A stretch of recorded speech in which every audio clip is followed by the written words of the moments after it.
السلام علیکم۔ بسم اللہ الرحمن الرحیم۔ یہ واقعہ ایک بہت عجیب اور ایمان افروز واقعہ یہ بہاولپور ریاست کے جو نواب تھے ان کے پیر خواجہ غلام فرید صاحب کا واقعہ ہے۔ خواجہ غلام فرید قدس اللہ سر العزیز کوٹ مٹھن شریف والے کسی تعارف کے محتاج نہیں، عالمی شہرت یافتہ بزرگ ہیں۔ تو ان کا یہ مشہور واقعہ ہے کہ ایک دن آپ اپنے آستانہ پاک میں جلوہ افروز تھے تو ایک فقیر آیا۔ وہ روزانہ آپ کا محلے دار تھا، وہ روزانہ لنگر سے روٹی مانگ کے لے جاتا تھا اور بھیک مانگتا تھا۔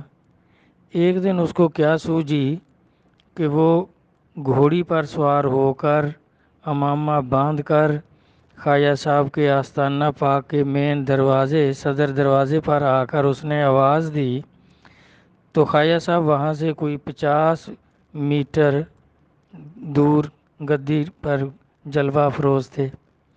تو اس نے آواز دی کہ فرید، تیرے دروازے پر آج سید آ گیا ہے۔ مریدین بھی بیٹھے تھے۔ خواجہ صاحب نے جب یہ آواز سنی تو آپ گدی سے اٹھے، آپ نے جوتا بھی نہیں پہنا، ننگے پاؤں بھاگتے ہوئے اس کے پاس آئے اور اس کے ہاتھ چومے اور اس کے پاؤں کے نیچے ہاتھ رکھ کر اس کو گھوڑی سے اتارا، اور پھر وہ جس نے کہا تھا کہ سید آ گیا ہے تیرے دروازے پر، تو اس کو آگے آگے اور خواجہ صاحب پیچھے پیچھے لا کر اس کو گدی پر بٹھایا، اور آپ مریدین کے ساتھ ہاتھ جوڑ کر اس کے سامنے دو زانو بیٹھ گئے اور عرض کرنے لگے کہ سرکار، آپ نے تکلیف فرمائی، اس کی بھی میں معذرت کرتا ہوں، معافی مانگتا ہوں۔ سرکار، آپ کسی کے ہاتھ پیغام بھیج دیتے تو غلام آپ کے دولت خانہ پر ہی حاضر ہو جاتا، تو اس کی میں معذرت کرتا ہوں۔ اب حضور غلام کے لیے کیا حکم ہے؟ تو وہ کہنے لگا، حالانکہ وہ فقیر تھا، منگتا تھا، ہر وقت یہاں آتا جاتا تھا، خواجہ صاحب بھی جانتے تھے، اور مرید حیران تھے کہ خواجہ صاحب کس قدر اس کے سامنے عاجزی کر رہے ہیں، ہاتھ جوڑ رہے ہیں اور معافی مانگ رہے ہیں بار بار کہ حضور آپ نے تکلیف فرمائی، تو میرے لیے کیا حکم ہے حضور، ارشاد فرمائیں۔ تو وہ کہنے لگا کہ اس وقت یہ 100 روپیہ بہت بڑی رقم تھی، 70 روپے ملازم کی ماہانہ تنخواہ تھی اس وقت۔ تو وہ کہنے لگا کہ 100 روپیہ نیاز سید کو پیش کر، سید کو 100 روپیہ نیاز پیش کر۔ تو آپ نے بس یہ سنا، اسی وقت ننگے پاؤں گھر بھاگ گئے اور 100 روپیہ لا کر اس کو دست بستہ پیش کیا۔ تو پھر عرض کیا، حضور اور کیا غلام کے لیے حکم ہے؟ تو وہ کہنے لگا 20 کلو آٹا بھی دو۔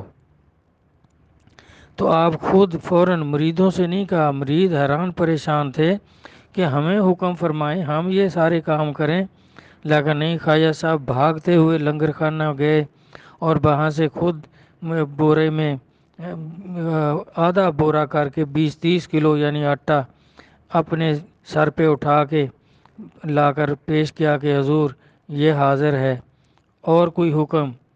تو کہنے لگا نہیں، بس اب ہم جا رہے ہیں، تو یہ آٹا جو ہے میری گھوڑی پہ رکھو۔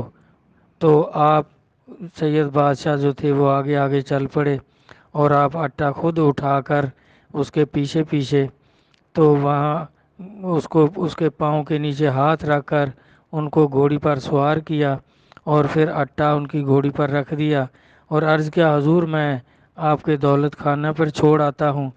تو اس نے کہا نہیں نہیں، بس مجھے پکڑا دو۔ ان کو پکڑا دیا اور پھر وہ چل پڑا اپنے گھر کی طرف۔ تو خواجہ صاحب وہاں ہاتھ جوڑ کر کھڑے رہے جب تک وہ نظر آتا رہا فقیر، کھڑے رہے۔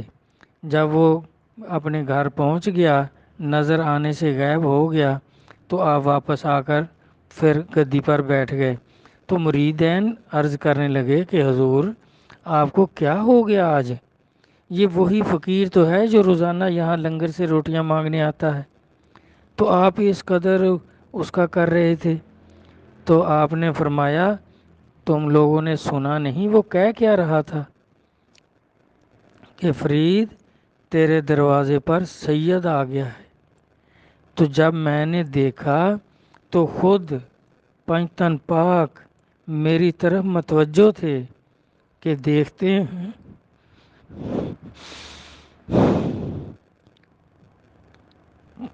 کہ آج فرید ہمارے نام کی کیا قدر کرتا ہے۔ تو میں تو ادھر دیکھ رہا تھا، یہ تو مجھے بھی پتہ ہے یہ فقیر ہے روزانہ مانگنے آتا ہے، میں بھی اس کو جانتا ہوں، لیکن جو وہ کہہ رہا تھا، جن کا نام لے رہا تھا، وہ اس وقت میری طرف دیکھ رہے تھے کہ ہمارے نام کی فرید آج کیا قدر کرتا ہے۔ تو میں تو ان کی قدر کر رہا تھا، اس نام کی قدر کر رہا تھا۔ اور اس دن سے اس سے پہلے خواجہ صاحب ایک کلام پڑھتے تھے کہ ات میں مٹھڑی جند جان بلب ڈھولا خوش پیا بس سے ملک عرب، کہ میں گناہ گار ہوں، میری جان لبوں پر ہے، اور میرا محبوب جو ہے وہ ملک عرب میں رہتا ہے۔ اور جب یہ واقعہ ہوا تو اس قدر پنجتن پاک کی عنایات ہوئی خواجہ صاحب پر، تو پھر فرمایا کرتے تھے دنیا کو جیندی پھولے، سرائکی زبان تھی ان کی، سرائکی میں وہ کلام فرماتے تھے کہ دنیا جس کی تلاش میں ہے، دنیا کو جیندی پھولے ہر دم فرید کولے۔ پھر نہیں کہتے تھے کہ ڈھولا ملک عرب، کہ جس کو دنیا تلاش کرتی پھرتی ہے وہ تو ہر وقت فرید کے پاس رہتا ہے، فرید کے اندر رہتا ہے، فرید کے ساتھ رہتا ہے۔ تو نواب صاحب نے بھی ایک دن عرض کی کہ سرکار مجھے کوئی نصیحت فرمائیں، تو آپ نے ایک سطر میں اس کو نصیحت فرمائی جو سب کے لیے بھائی نصیحت ہے۔ تو آپ نے فرمایا زیر بن زبر نہ بن متا پیش آوی، زیر بن زبر نہ بن متا پیش آوی۔ تو نواب صاحب نے اسی دن سے اس کو پلے باندھ لیا کہ زیر بننا ہے، یعنی عاجزی اختیار کرنی ہے، کسی کو دھمکانا دبکانا، اپنا روب جلوہ وہ نہیں کرنا، زبر نہیں بننا، اور پیش آ جائے گی، جیسے کہتے ہیں کہ اس نے جو کیا تھا اس کے پیش آ گیا۔ تو یہ مختصر 3 لفظ کہ زیر بن زبر نہ بن متا پیش آوی، کہ وہ پیش آ جائے گا اگر زبر بنے گا، کسی سے زیادتی ہو گئی، کچھ ہو گیا تو وہ پیش آ جائے گا، اللہ تعالیٰ اس میں گرفتار کر لیں گے۔ تو اس طرح میرا بھائی ایک اور چھوٹا سا واقعہ ہے کہ عراق میں ایک بہت امیر آدمی نواب صاحب تھے، تو بہت امیر تھے، نواب لوگ امیر ہوتے ہیں۔ تو اس کے ایک دن خیرات تھی، لنگر چل رہا تھا، تو ایک سید زادی محترمہ ان کے پاس آئی، رات کا ٹائم تھا، دن میں آئی نہیں شرم کی وجہ سے۔ تو جب اندھیرا ہو گیا تو وہ آئیں، تو انہوں نے آ کر فرمایا کہ نواب صاحب میں سید زادی ہوں، بیوہ ہوں، اپنی محنت مشقت کرتی تھی، اس سے ہمارا گزارا ہوتا تھا، میرا میاں فوت ہو گیا ہے سید بادشاہ، تو آج میرا کوئی کام نہیں لگا، میرے 2 بچے ہیں وہ بھی بھوکے ہیں، آج ہمارے پاس کھانے کو کچھ نہیں، تو آپ کچھ نیاز دیں، صدقہ تو میں نہیں مانگوں گی، سید پر صدقہ حرام ہے، تو کچھ نیاز دے دیں۔ تو وہ نواب صاحب اپنی نوابی کی تکبر میں کہنے لگا کیا ثبوت ہے کہ آپ سید ہیں؟ تو اس نے کہا ابھی میں کہہ جو رہی ہوں کہ میں سید ہوں، اور ثبوت اور میں کیا دوں؟ تو اس نے کہا نہیں، ثبوت پیش کرو۔ تو آپ واپس چلی گئیں مایوس ہو کر۔ تو کیا ہوا، ایک یہودی دیکھ رہا تھا کہ یہ مائی پہلے 2 دفعہ آئی، اب تیسری دفعہ پھر واپس جا رہی ہے، تو اس نے جا کر عرض کیا کہ بی بی کیا مسئلہ ہے، آپ نواب صاحب کے 3 دفعہ گئی ہیں، میں دیکھ رہا تھا۔ تو محترمہ سیدہ نے فرمایا کہ میرا بھائی، میں سید زادی ہوں، تو میں گئی تھی، آج ہمارے پاس کھانے کو کچھ نہیں، تو وہ 2 دفعہ تو میرا حوصلہ نہیں پڑا، تیسری دفعہ میں گئی تو میں نے اس سے فرمایا تو نواب صاحب نے یہ کہا کہ ثبوت دو۔ تو میرے پاس کیا ثبوت ہے، میں کہہ رہی ہوں کہ میں سید زادی ہوں۔ تو وہ یہودی کہنے لگا کہ بی بی ٹھیک ہے، مجھے آپ سے تو کوئی مطلب یا ایسا مسئلہ نہیں ہے، لیکن جن کا آپ نام لے رہی ہیں سید، آل نبی اور اولاد علی، وہ بہت بڑے لوگ تھے۔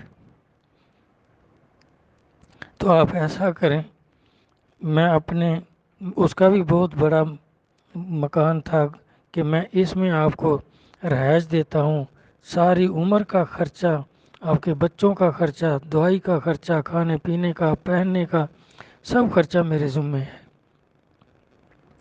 تو اگر آپ اپنے گھر میں رہیں تو جب بھی آپ نے کسی کے پاس نہیں جانا، کسی کو کچھ نہیں کہنا، میں بغیر کہنے کے سب کچھ پیش کر دیا کروں گا۔ اور اس نے سب کچھ اسی وقت بندوبست کر دیا۔ تو مائی صاحبہ نے دعا دی کہ اللہ بھلا کرے۔ تو پھر کیا ہوا کہ وہ نواب صاحب جب رات کو سوئے تو کیا دیکھتے ہیں کہ وہ جنت میں پہنچ گیا، جنت کے دروازے پر۔ تو وہاں ایک بہت خوبصورت محل ہے، تو اس نے داخل ہونا چاہا تو فرشتوں نے روک دیا کہ آپ نہیں جا سکتے۔ اس نے کہا یہ کس کا ہے؟ تو فرشتوں نے کہا یہ ایک مسلمان کا ہے۔ تو نواب صاحب نے کہا میں بھی مسلمان ہوں۔ تو انہوں نے کہا ثبوت دو، تیرے پاس کیا ثبوت ہے؟ اس نے کہا بس میں کہہ رہا ہوں بھائی مسلمان ہوں، میں نے کلمہ پڑھا ہے، یہ کیا ہے وہ کیا ہے۔ تو انہوں نے کہا نہیں ثبوت دو، یہ تو کوئی ثبوت نہیں۔ تو پھر اس نے کہا بھائی میں مسلمان ہوں، میں کہہ جو رہا ہوں۔